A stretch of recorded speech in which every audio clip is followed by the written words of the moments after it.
Hadirin jemaah sholat Jumat yang sama-sama insya Allah dirahmati Allah Subhanahu wa Ta'ala. Pada hari Senin kemarin tanggal 17 Agustus 2026, bangsa Indonesia memperingati hari ulang tahun ke-81 kemerdekaan Republik Indonesia. Peringatan itu tidak sekedar agenda tahunan atau seremoni kebangsaan, tapi harus menjadi momentum untuk kita kembali mensyukuri nikmat kemerdekaan sekaligus mengenang jasa para pejuang dan para pendiri bangsa yang mengorbankan tidak hanya harta benda, pikiran, tenaga, keringat, air mata, darah, bahkan nyawa, sehingga berhasil membebaskan bangsa negara Indonesia ini dari penjajahan. Dan sejalan dengan itu, peringatan 17 Agustus di tahun 2026 ini bertepatan dengan bulan Rabiul Awal, bulan kelahiran Nabi sekaligus kewafatannya. Nabi kita, Nabi Muhammad SAW, yang tentunya banyak membawa kebaikan serta memberikan teladan bagaimana Rasulullah SAW dengan misi Islamnya berupaya membebaskan dari segala bentuk penjajahan, penindasan, perbudakan, dan bentuk-bentuk kezaliman yang lainnya. Hadirin jamaah sholat Jumat rahimahullah, lalu apa yang harus kita isi dalam mengisi kemerdekaan ini agar sejalan dengan risalah yang dibawa oleh baginda Nabi SAW sebagai pembawa rahmat dan kemerdekaan yang hakiki, yang menjunjung kehormatan, kesetaraan, dan membebaskan manusia. Setidaknya ada 3 alasan dan 3 hal yang bisa kita lakukan untuk mengisi kemerdekaan ini, dihubungkan dengan peringatan kita untuk terus mencintai baginda Nabi SAW.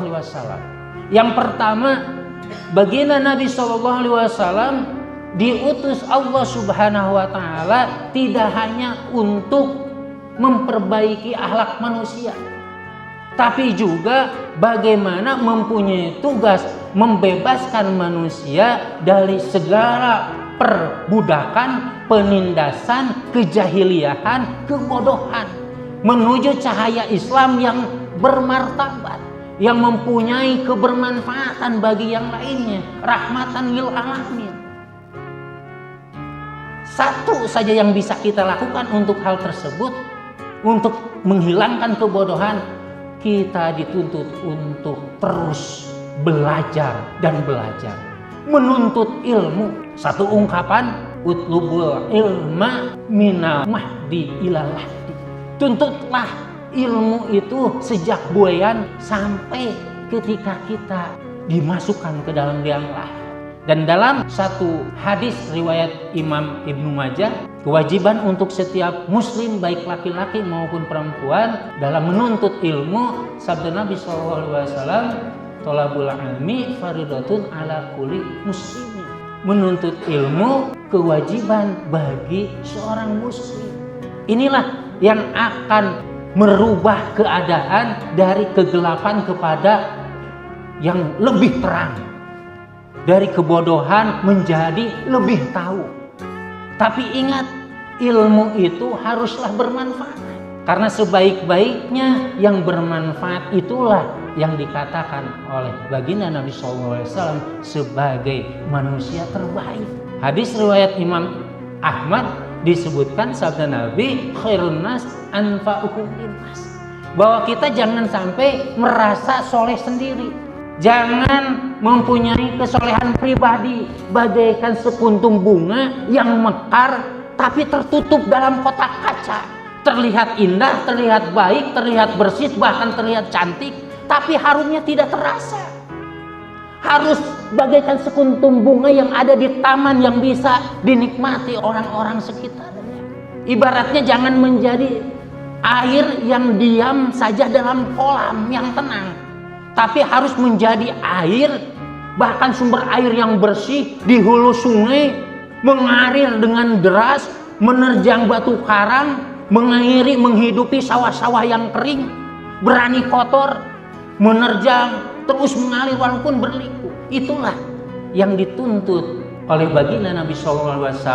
Ada peningkatan level, bukan hanya soleh, tapi kita bisa menunjukkan kepribadian, kesolehan sosialnya. Kemudian yang kedua, baginda Nabi SAW menunjukkan kecintaan kepada tanah airnya. Bagaimana Rasulullah SAW sangat rindu akan kota Mekah, sangat rindu akan kota Madinah. Benar-benar baginda Nabi SAW diutus itu menjadi reformer, pembaharu, mau turun tangan. Kita dalam mengisi kemerdekaan kita yang sudah 81 tahun ini harus bisa menunjukkan diri kita mampu untuk merubah keadaan dari yang tidak baik menjadi baik, atau dari yang baik menjadi lebih baik. Rasulullah mau turun tangan, beliau menegakkan keadilan, membela yang benar, bahkan bisa mengubah keadaan. Bagi orang-orang yang mengerti, yang sadar, mau berterima kasih, mau ikut berubah. Tapi banyak juga orang-orang di sekitar kita, ketika kita ada ide, ada perubahan yang lebih baik, mungkin orang bisa saja mencibir, mencaci maki, bahkan menyakiti. Tapi disitulah resiko ketika kita mau berbuat sesuatu untuk diberikan kepada bangsa, negara, termasuk agama kita, maka kita harus mengorbankan ego kita. Bisa saja kita capek, kita sakit, bahkan lelah pasti, tapi Allah akan menggantinya. Dan orang-orang yang ditempa dengan berbagai macam kesulitan, tantangan, itu ibarat sepotong besi yang ditempa api panas, namun akan jadi pedang yang sangat panjang, daripada sepotong besi yang dibiarkan menjadi rongsokan dan berkarat. Dan Allah menjamin siapapun yang berbuat kebaikan, maka kebaikan itu akan kembali kepada dirinya. Dan begitu sebaliknya, siapa yang berbuat kejahatan, kejahatan itu akan kembali kepadanya. Sebagaimana tadi mukadimah, firman Allah dalam surat Al-Isra ayat ke-7, in ahsantum, sesungguhnya jika kamu berbuat kebaikan, ahsantum li anfusikum, berarti kamu sedang berbuat kebaikan untuk dirimu sendiri. Wa in asatum falaha, begitu juga jika kamu berbuat kejahatan, keburukan, maka kejahatan, keburukan itu akan kembali kepada dirimu. Hadirin jamaah sholat Jumat yang dimuliakan Allah Subhanahu wa taala. Dan yang terakhir, yang ketiga, memaknai, mengisi kemerdekaan ini sejalan dengan kita memperingati Maulid Nabi SAW. Kita ingat bahwa misi baginda Nabi SAW diutus yaitu membangun persaudaraan, kemudian menjaga ukhuwah persatuan, dan juga merawat kebinekaan. Dalam satu hadis riwayat Imam Muslim disebutkan, al-muslimu akhul muslim, seorang muslim itu saudara bagi muslim lainnya. Maka harus dijunjung itu, la yajlimuhu, jangan sampai saling menzolimi, wala yahzuluhu, dan jangan saling menghinakan, wala yahtiruhu, dan jangan saling merendahkan. Sesama umat Islam kita ada ukhuwah Islamiyahnya. Sesama kita insan manusia ada ukhuwah insaniyahnya. Dan sesama sebangsa dan setanah air ada ukhuwah watoniyahnya. Maka hadis tadi baginda Nabi SAW mengajarkan jaga persatuan, rawat kebinekaan, hidup berdampingan, jangan pernah memandang perbedaan karena suku dan golongan. Barakallahu li wa lakum fil Qur'anil azim wa nafa'ani wa iyyakum bima fihi minal ayati wa dzikril hakim wa taqabbal minni wa minkum tilawatahu innahu huwal ghafurur rahim.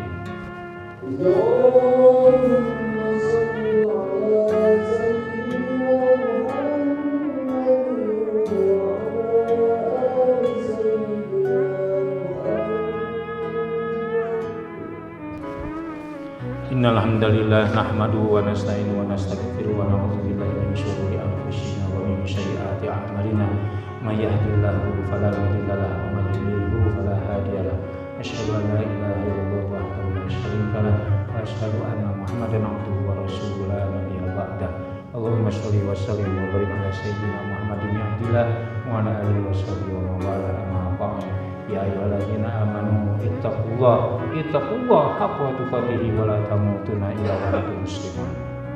Hadirin jamaah sholat Jumat yang sama-sama mengharapkan ampunan dan ridha Allah Subhanahu wa taala, dalam kesempatan khutbah kedua ini khatib hanya ingin menegaskan kembali momentum perayaan 17 Agustus di tahun 2026 ini, sekaligus momentum di bulan Maulid Nabi ini kita perkuat kecintaan kita kepada tanah air kita, negara kesatuan Republik Indonesia, sekaligus kita mengisinya dengan berbagai macam sunnah-sunnah yang baginda Nabi SAW contohkan. Untuk itu juga agama Islam memberikan pemahaman bukan hanya merdeka dalam arti bebas dari segala penjajahan, penindasan, perbudakan, tapi merdeka harus kita refleksikan dalam diri kita. Merdeka kita bebas dari rasa malas, bebas dari rasa putus asa, bebas dari sifat bakhil, bebas dari segala hal yang buruk, termasuk kita bebas dari hanya diam dan berpangku tangan saja. Untuk itu kita bermohon, berdoa kepada Allah Subhanahu wa taala, semoga Allah Subhanahu wa taala memberikan kekuatan, kemampuan kepada kita, juga keberkahan untuk kita semua, kebaikan dan ridho Allah Subhanahu wa taala. Innallaha wa malaikatahu yusholluna 'alan nabi ya ayyuhalladzina amanu shollu 'alaihi wa sallimu taslima. Allahumma sholli wa sallim wa barik amin. Allahumma ighfir lil muslimina wal muslimat wal mu'minina wal mu'minat al ahya'i minhum wal amwat wa tabi bainana wa bainahum bil khairati rabbighfir warham wa anta khairur rahimin. Ya Allah ya Rabb, dalam segala kelemahan dan kerendahan, dengan penuh perasaan dan pengharapan, selama ini kami sadar lebih banyak lalai kami daripada ingat kami, lebih banyak marah kami daripada sabar kami, lebih banyak kesombongan kami daripada ketawaduan kami, lebih banyak keluh kesah kami daripada rasa syukur kami. Untuk itu ampuni kami ya Allah, ampuni dan sayangi kedua orang tua kami, baik mereka yang masih ada maupun yang telah tiada. Ampuni, sayangi dan berilah kebaikan saudara-saudara kami, kaum muslimin, muslimat, mukminin, mukminat dimanapun mereka berada. Berilah kekuatan lahir dan batin untuk saudara-saudara kami yang saat ini sedang melaksanakan tugas kenegaraan. Berilah hasil yang terbaik dengan seizin-Mu ya Allah. Karuniakan kepada kami kekuatan lahir dan batin ya Allah, agar kami dapat menuju menapa masa depan bangsa Indonesia yang lebih pasti dan lebih baik, agar kami mampu mengisi kemerdekaan ini dalam naungan rahmat dan ridho-Mu ya Allah. Allahumma inna nas'aluka husnul khatimah, husnul khatimah, husnul khatimah, wa na'udzubika min su'il khatimah. Allahumma rabbana atina fid dunya hasanah wa fil akhirati hasanah wa qina adzabannar. Ibadallah, innallaha ya'muru bil 'adli wal ihsan wa ita'i dzil qurba wa yanha 'anil fahsya'i wal munkari wal baghi ya'idzukum la'allakum tadhakkarun. Fadhkuru 'azima yadhkurkum washkuruhu 'ala ni'amihi yazidkum wa la dzikrullahi akbar. Aqimis shalah.